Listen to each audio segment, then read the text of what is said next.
नमस्कार, कैसे हैं आप। अमेरिका में चुनाव है और डोनाल्ड ट्रंप फाइट कर रहे हैं।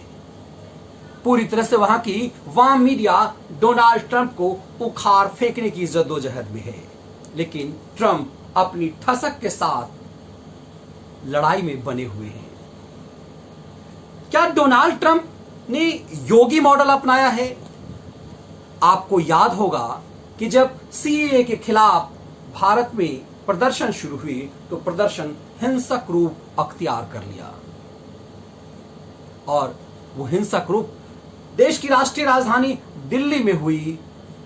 शुरुआत इसकी मुर्शिदाबाद में हुई, पश्चिम बंगाल में। और पश्चिम बंगाल में तो रेलवे की करोड़ों करोड़ की प्रॉपर्टी को खाक कर दिया गया, लेकिन ममता सरकार ने कोई सख्त रुख अख्तियार नहीं किया।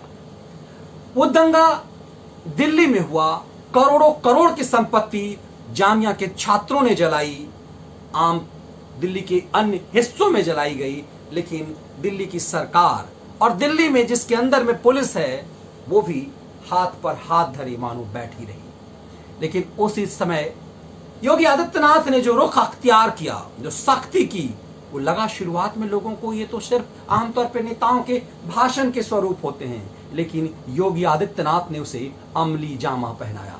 आपको एक तस्वीर याद होगी, लखनऊ की सड़कों पे वो बड़े बड़े पोस्टर लगे हुए थे। जिस तरह से बड़ी बड़ी प्राइवेट कंपनी कोई एड निकालती है, और वो तस्वीरें थी शहर के में दंगा फैलाने वाले, प्रोवोक करने वाले उन बड़े बड़े नामचीन लोगों के भी, जो कई रिटायर्ड पुलिस ऑफिसर्स थे, कई साहित्यकार थे, कई इतिहासकार थे, कई विद्वत जन थे जिन्होंने दंगा भड़काया। योगी सरकार ने उनकी तस्वीरें पूरी तरह से यूपी की सड़कों पे लगा दी। ठीक उसी मॉडल को अमेरिकी राष्ट्रपति डोनाल्ड ट्रंप ने अपनाया है।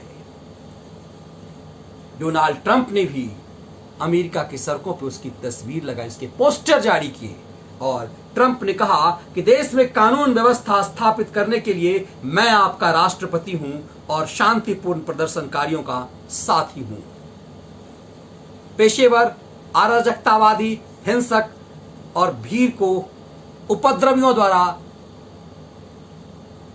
हिंसक बना देने और सरकारी संपत्ति को नष्ट करने वाले दंगाइयों को गिरफ्तार किया जा चुका है। ट्रंप ने यह जानकारी अपने ट्विटर हैंडल से ट्वीट करके जारी की। आपको याद होगा ठीक इसी तरह से योगी आदित्यनाथ ने किया था। योगी के खिलाफ पूरी तरह से वाम मीडिया लगी और उनकी खूब जमकर के आलोचना हुई कि योगी लोगों की आवाज दबाना चाहते हैं। वे सब लोग हाई कोर्ट पहुंचे और हाई कोर्ट ने योगी सरकार से जवाब तलब किया।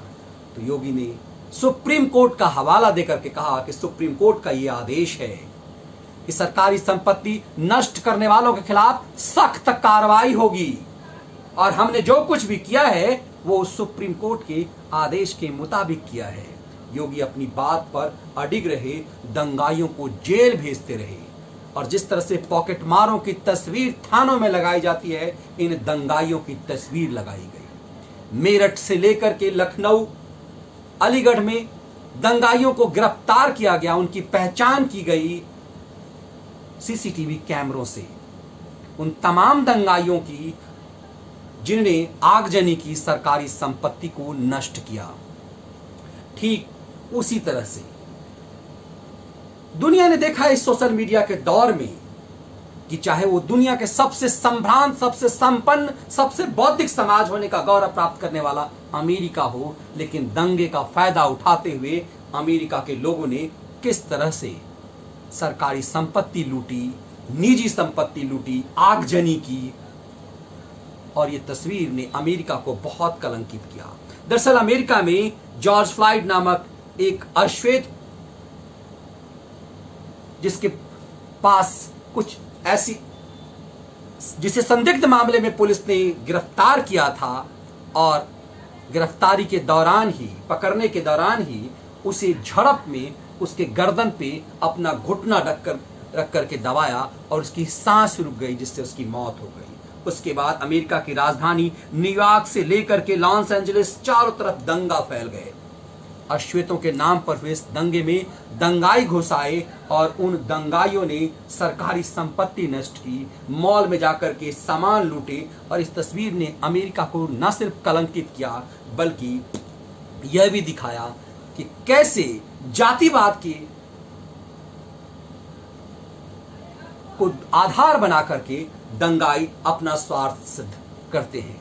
अमेरिकी राष्ट्रपति ने कहा कि इस मामले में 4 पुलिस वालों को गिरफ्तार किया गया है, लेकिन हर दंगाई को पकड़ा जा रहा है। आप यदि अमेरिका के दंगों की तस्वीर देखेंगे, दिल्ली के दंगों की तस्वीर देखेंगे, तो आपको कहीं ना कहीं समानता दिखेगी। लेकिन दिल्ली के दंगे हुए उसी ढंग से उत्तर प्रदेश में भी दंगे हुए, बंगाल में दंगे हुए, महाराष्ट्र में दंगे हुए। लेकिन जो मॉडल योगी आदित्यनाथ ने दंगाइयों के लिए अख्तियार किया वो देश में कहीं नहीं दिखा। दंगाइयों पर वैसी सख्ती कहीं नहीं दिखी। धीरे धीरे अब दिल्ली में केंद्र की पुलिस जो है, दिल्ली पुलिस, उस पे सख्ती कर रही है। लेकिन जिस समय दंगा हुआ, यदि योगी सरकार, योगी पुलिस ने वो रुख अख्तियार नहीं किया होता तो उत्तर प्रदेश हमेशा की तरह सबसे ज्यादा जलता, सबसे ज्यादा तबाह होता। योगी आदित्यनाथ ने उस मॉडल को अपनाया, दंगाइयों के अंदर भय हुआ और यूपी में दंगे रुक गए, लेकिन राष्ट्रीय राजधानी में दंगा जारी रहा। यह फर्क रहा।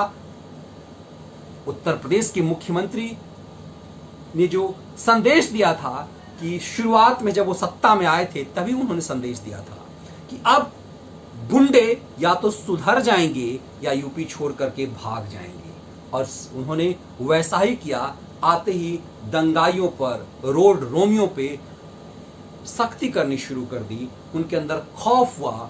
और आज निश्चित रूप से कहा जा सकता है कि उत्तर प्रदेश जो हमेशा खौफ का प्रदेश रहा, उस प्रदेश में दूसरे प्रदेशों की अपेक्षा लॉ एंड ऑर्डर बेहतर है। राष्ट्रीय राजधानी के बगल में होते हुए भी ये माना जाता है कई मायने में कि दिल्ली से ज्यादा बेहतर अब नोएडा का लॉ एंड ऑर्डर हो गया है। ऐसा अतीत में कभी नहीं दिखा।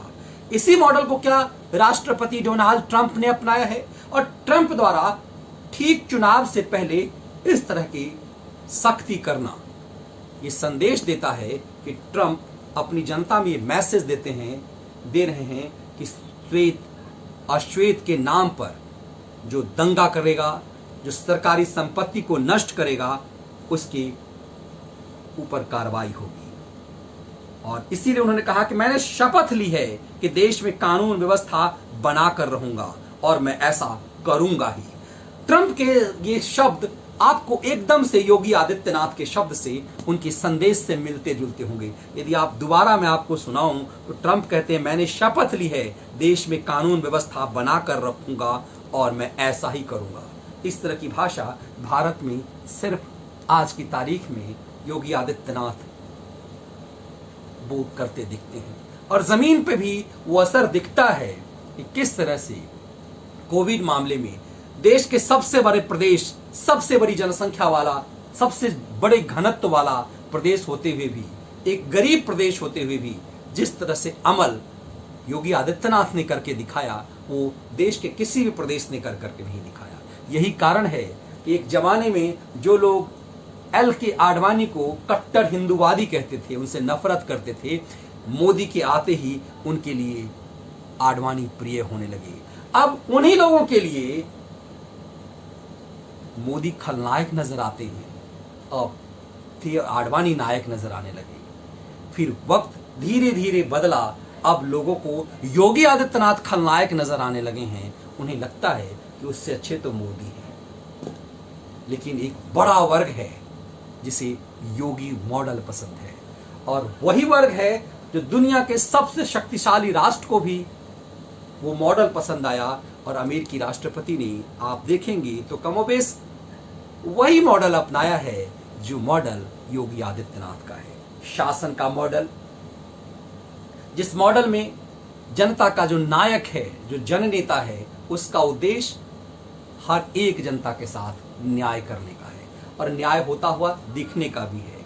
इसीलिए उत्तर प्रदेश में हमेशा ये संदेश दिया योगी आदित्यनाथ ने कि ये सरकार 23 करोड़ उत्तर प्रदेश वासियों की सरकार है। एक वक्त था कि उत्तर प्रदेश में लंबे समय तक सिर्फ जातिवाद और संप्रदायवाद की सरकार रही। हर सरकार की हर नीतियां किसी खास जाति, किसी समुदाय के लिए हुई। लेकिन बदले वक्त में और खौफ का साया रहा कि किसी खास जाति, किसी खास समुदाय के खिलाफ FIR नहीं होगी। और इसके लिए कई सारे दंगे इसके उदाहरण हैं। मुजफ्फरनगर दंगा इसका बड़ा उदाहरण है कि जब दंगे हुए, वहां शुरुआत हुई, दंगाइयों के ऊपर सख्ती कार्रवाई नहीं की गई, गुंडों के ऊपर कार्रवाई नहीं की गई। इसीलिए मुजफ्फरनगर का आजम खान मॉडल एक ऐसा स्वरूप अख्तियार कर गया। लेकिन योगी आदित्यनाथ की सरकार में जिस प्रदेश में सबसे ज्यादा दंगे होते थे, CAA पर योगी के उस संदेश ने प्रदेश को में अमन चैन ला दिया। तो क्या उसी मॉडल को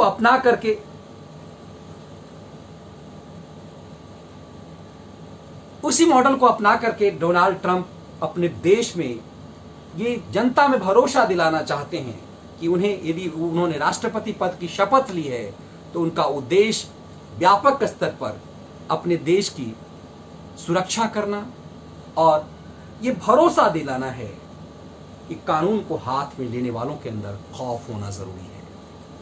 कमाल की बात देखिए, आपको याद होगा कि किस तरह से जब अमेरिका में पुलिस वालों के ऊपर दंगाइयों ने हमला किया तो एक वर्ग है जो ये उम्मीद कर रहा था कि अमेरिका में जिस तरह से पुलिस पर हमला किया गया वैसा भारत में क्यों नहीं होता है। लेकिन भारत में वैसा नहीं होता है। भारत अब वो संदेश दुनिया को दे रहा है कि भारत के मॉडल को दुनिया को अपनाना है, दुनिया के मॉडल को भारत को नहीं अपनाना है। योगी आदित्यनाथ ने एक बड़ा संदेश दिया है। नमस्कार।